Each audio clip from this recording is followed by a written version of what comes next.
Absolument désolé de ne pas pouvoir être avec vous aujourd'hui et croyez bien que je le regrette profondément. Mais voilà, l'exercice de la maîtrise de l'agenda est un art dans lequel j'ai encore beaucoup à apprendre et je suis bloqué par un engagement que j'ai pris depuis longtemps en province, donc je ne peux pas être à Paris ce matin et cet après-midi avec vous. Pour autant, je voudrais d'abord remercier Jérôme Brunet et toute l'équipe du département éducation pour la construction et pour l'animation de cette journée.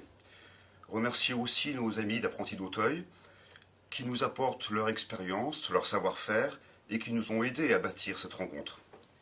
Merci également pour leur participation au Haut Commissariat aux réfugiés ainsi qu'au Service national de la Conférence des évêques de France pour la pastorale des migrants. Puis merci bien sûr à nos partenaires, l'Appel national, la FNOGEC, la Fondation Saint-Mathieu, l'association Scolidarité, qui pourront apporter leur soutien à vos initiatives. Enfin, évidemment, merci à vous toutes et à vous tous pour votre présence aujourd'hui. Elle manifeste un engagement pour lequel je vous exprime toute ma gratitude. Cette journée qui vous réunit correspond à deux séries de motivations.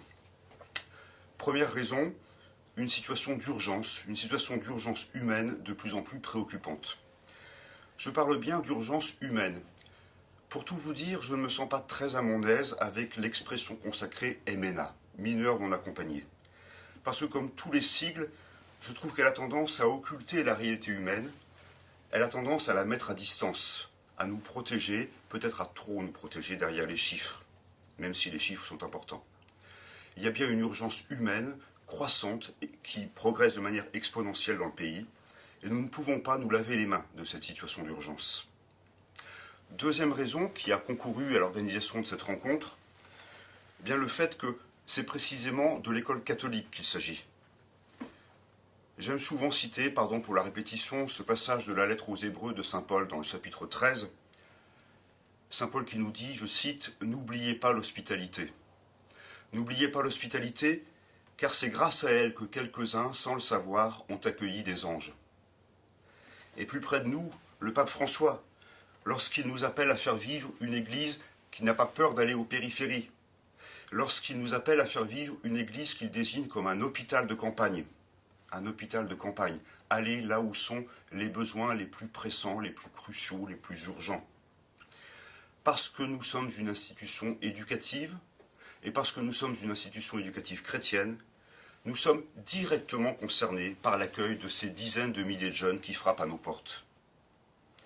Alors je le sais bien, de nombreuses initiatives locales se sont déjà déployées ici ou là. Je m'en réjouis et très chaleureusement j'en remercie tous les acteurs.